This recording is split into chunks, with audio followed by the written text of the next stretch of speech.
Hari Om. In the last recording, we have completed chapter 13 of the Bhagavad Geeta, the first 6 verses.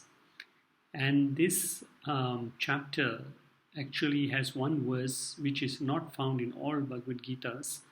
As I mentioned in the last recording, the first verse is a question by Arjuna asking the Lord to clarify 6 Vedantic terms, that is Prakriti, what is Prakriti, what is Purusha, what is Kshetra, what is Kshetrajnam, what is Jnanam, and what is Jneyam.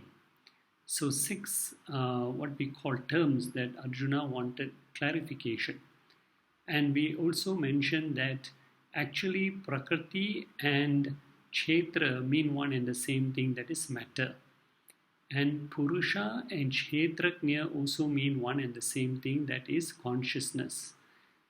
And therefore the other 2 topics are Jnanam and Jneyam.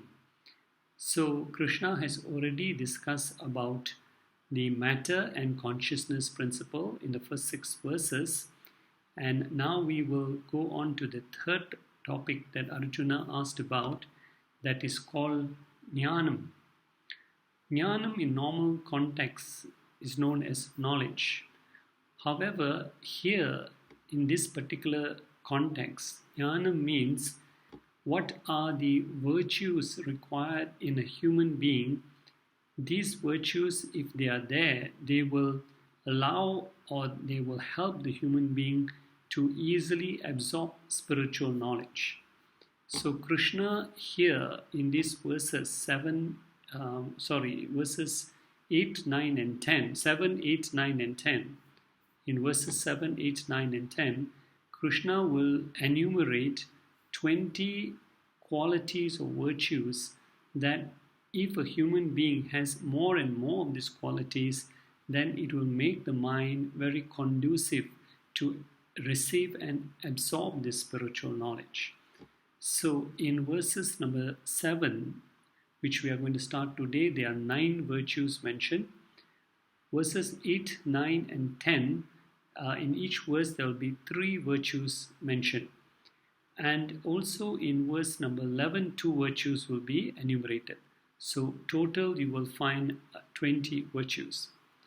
So what Krishna wants to say is that only when these 20 virtues are there in any individual, in some quantity, then only knowledge can be easily absorbed and assimilated. And consequently, any virtues that are opposite to this, they will lead to ajnanam or ignorance. Absence of these 20 virtues take us further and further into darkness and away from spirituality. So what should we do? We should keep these 20 virtues as a checklist and make a commitment to practice these virtues or to cultivate these virtues. And then by having these virtues, by cultivating these virtues, your mind will be purified and you will easily be attracted to spiritual knowledge. You will easily absorb this spiritual knowledge and easily what we call use this knowledge in your life. So let us now look at these virtues. So as we know that there are many spiritual masters and gurus who are speaking about who are imparting spiritual knowledge. But even though the knowledge is delivered very perfectly by the guru, if the mind of the student is not fertile with these 20 qualities, then jnanam will not become a conviction.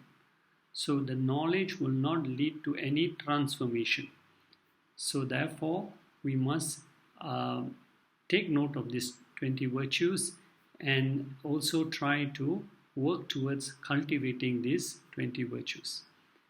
So now how do we generate and nourish these virtues? There are 5 methods given in the Shastras, 5 practices given in the Shastras.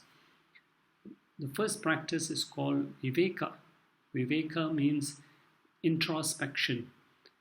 being constantly, we have to evaluate, we have to reflect on the knowledge that we have received. So it's not only just receiving the knowledge, but we must constantly introspect, we must constantly reflect on this knowledge. And that is the first practice. Second is known as sankalpa. So sankalpa means using our power to move away from unhealthy habits. So taking a firm resolve that to do this, to move away from unhealthy habits. That is the second. Third is pratipaksha bhavana, means neutralizing an unhealthy thought pattern. How do we do that? By deliberately entertaining the opposite healthy thought pattern. So any negative thoughts must be counter-reacted with moving in the mind to the opposite type of thought. Example, if we have hatred for someone, replace it with strong determination by sending out love or blessing in your prayers for that person that you hate. So we cultivate the opposite values to try to sublimate the negative values. Fourth is satsanga. Constantly associate in the company of like-minded people who are searching for the truth. And also keeping the company of saints. Whenever saints or sages come to give spiritual talks, we must make it an effort to go and listen also. So Ramakrishna, in Gospel of Sri Ramakrishna, said that whoever we consistently associate or attach ourselves to for 12 years, that's what he said, for 12 years, whoever we constantly associate or attach ourselves to for 12 years, our character becomes like that. So it takes time also. 5 is prarthana or prayer to the Lord. Surrender, constantly pray and surrender to the Lord to grace you with these virtues. So now let us look at these virtues, starting from verse number 7 in chapter 13. The first virtue that the Lord mentions is amanitvam, which means arrogance, pride, or superiority complex. Success in anything, supposing we have excessive fame, wealth, victory, and no humility. What happens is that when we have all these great things coming into our life and we don't have the nature of humility, it strengthens the ego and leads to arrogance. So amaditvam means freedom from pride, freedom from arrogance, or to put it simply as humility, a very important virtue to cultivate, especially for a spiritual seeker. That's why in our culture we do namaskar to our elders, to our gurus, to great sages and saints, to parents, and of course to God. Namaskar is nothing but an expression of our humility. In chapter 4, verse 34, Krishna said, one of the qualities of a student is when he meets the master who will impart knowledge to him. The student must have this quality of paripatena. So bow down to that guru, do namaskar, to declare your humility that you are an empty vessel, ready or ripe to receive knowledge. So that is the first what we call quality, and our pride actually is due to our own delusion, moha. What is this delusion? Delusion is we take pride in all our possessions, our accomplishments, our name, fame, power, etc. These are the cause of our pride, and scriptures say that everything in this creation, no, we must come to accept that everything in this creation belongs to the Lord, and it is the Lord who blesses us with whatever we have. So always remember that whatever you have is a blessing from the Lord. We should not get carried away and think it's because of our own effort that we have achieved all this. So that is the first quality. The second is adambitvam, which is similar to amanitvam, but there is a little difference. When I have got pride at or arrogance at mental level, it is called uh, manitvam. It is not expressed outwardly. So I feel great, I feel mighty, I feel powerful because of all my accomplishments. Whereas adhambitvam is when the inner feeling at the mental level is expressed externally. It becomes manifest. That is called adambitva. So how do we express our pride? Ostentation, showing off, either through our words. We speak very bombastic words. We speak very proudly of ourselves, our accomplishments, by wearing branded clothes and all kinds of expensive ornaments, only cultivating the company of what we call VIPs, and all this. So it is Adambitvam is an expression of that ego or that arrogance through our actions to let other people know about our greatness. And this is also a very great obstacle to our spiritual growth. So that's why consistently we are advised in the spiritual path to lead a simple life. Simplicity in terms of speech, dress, ornaments, simple living. Okay, that is the second virtue. Third is ahimsa or non-violence, a virtue that converts a human being to a saint. Wearing yellow robes and having long beard does not make a person a saint. The primary saintly virtue is ahimsa. This means developing a sensitive mind that understands the feelings of others. So ahimsa, non-violence, must be practiced at all three levels. Mental level, don't cultivate what we call angry or vicious thoughts about people. Verbal level, be mindful of the words you use.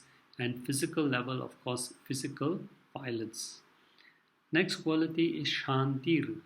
Shantir means what we call a mind that does not get easily disturbed.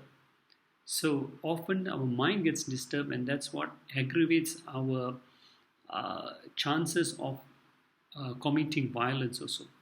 Now, how do we develop such a mind? In chapter 17, verse 16, the Lord says we should always be very mindful of our mind. We should always consistently harbor positive thoughts, cheerful thoughts. Do not be very careful, to be very mindful that when negative thoughts enter your mind, you should be able to check them by redirecting your mind in the opposite direction. So that's a very important thing, to be always mindful of what is going through your mind.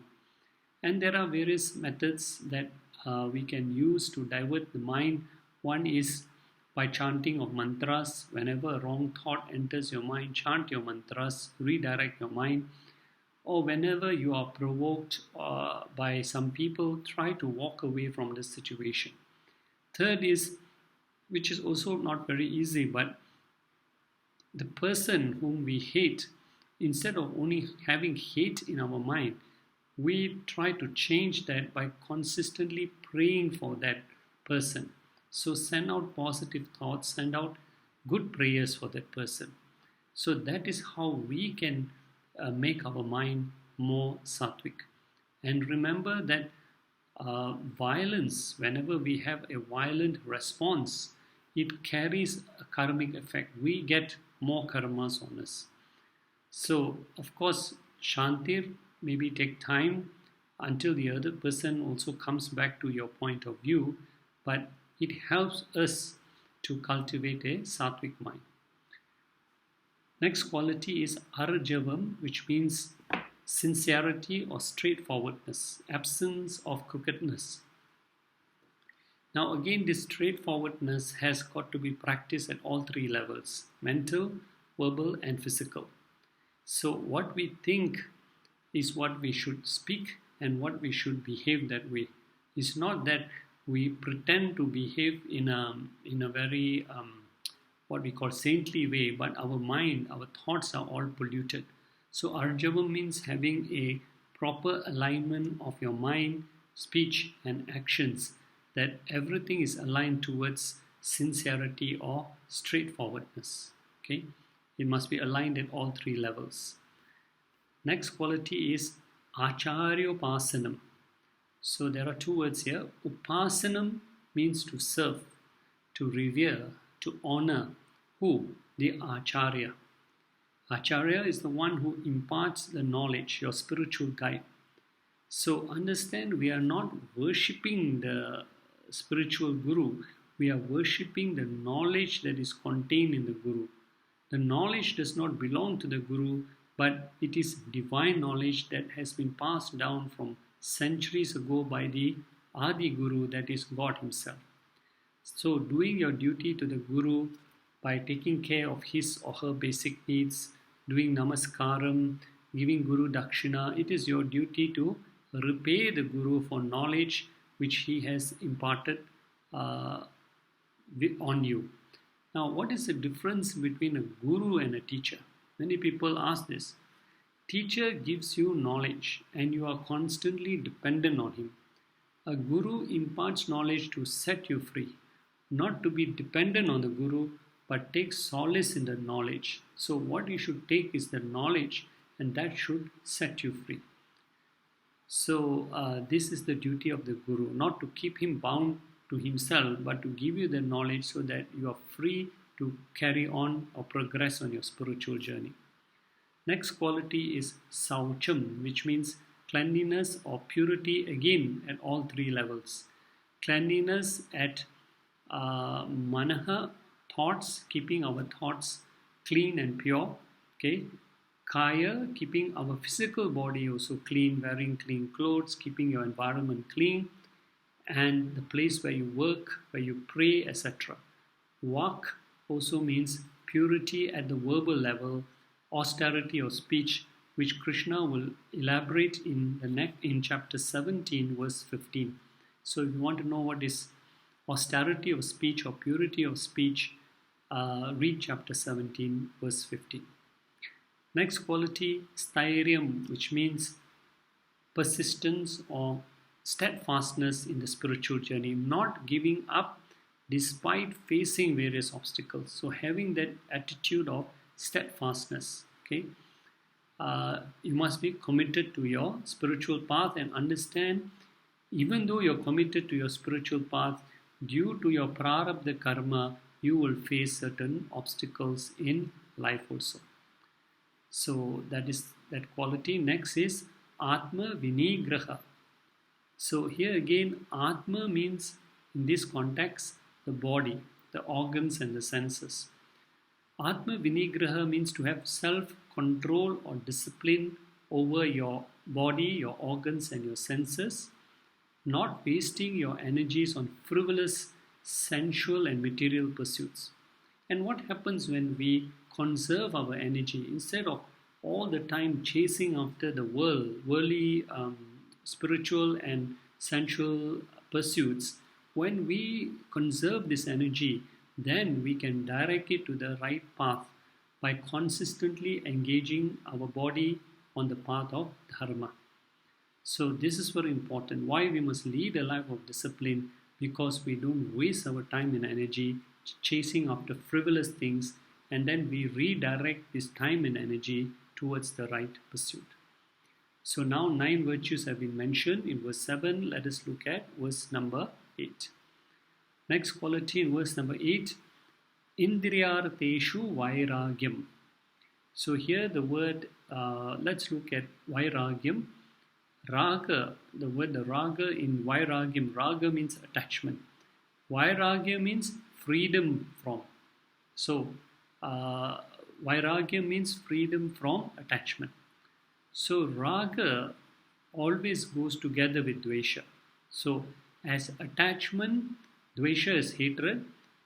Raga is attachment, dvesha is hatred. Attachment and hatred are two sides of the same coin. So what Vairagya means is transcending both raga and dvesha. In chapter 5 verse 3, Krishna described who is a true sannyasi. He said in chapter 5 verse 3, Yo na dveshti na kankshati. A true sannyasi is one who na dveshti, does not hate, Na kankshati does not favor.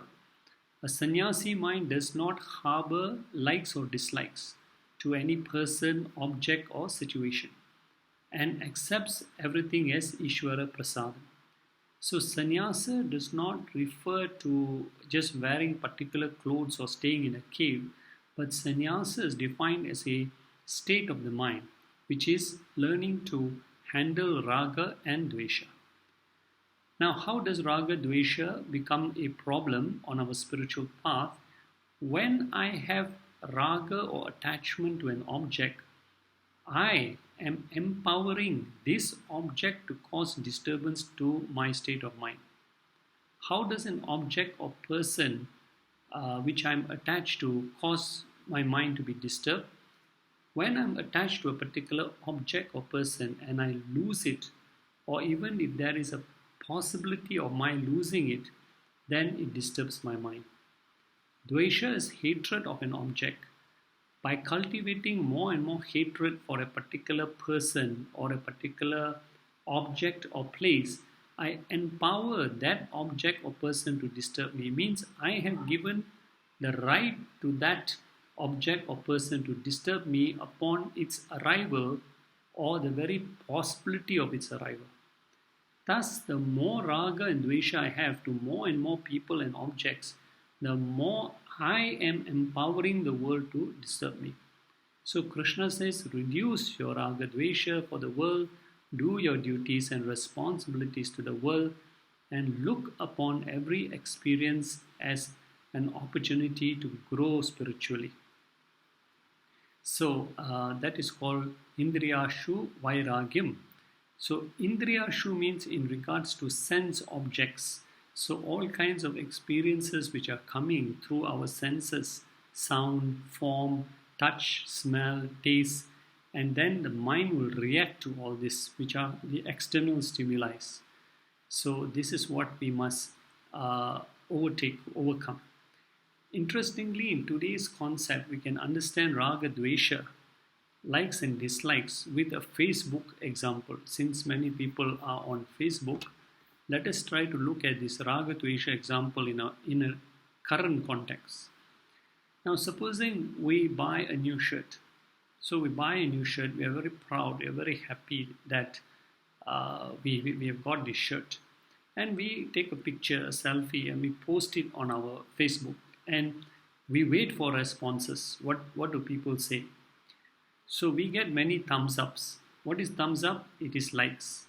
We get very happy. The more thumbs up we see, the more likes we see, the more we get happy and what we call carried away. But at the same time, if we get many thumbs down, this is dislikes, dvesha. We get dejected, we get sad, we get disturbed. So elation, either we are elated through likes or dejected through dislikes. So what has happened? You have given the power to your people on the Facebook to dictate the state of your mind. You have bought the shirt, you are happy with it, but by posting it there out on Facebook or whatever social channel, you are now encouraging the world to affect the state of your mind. So what others think or say about me affects. But a sannyasi's mind, he remains untouched by positive and negative comments. Next virtue that Krishna mentions is anahamkara, freedom from what we call ego. Okay, ahamkara, freedom from ego. So that is, the word ahamkara comes from the root word aham karta. Aham karta, aham I, karta am the doer.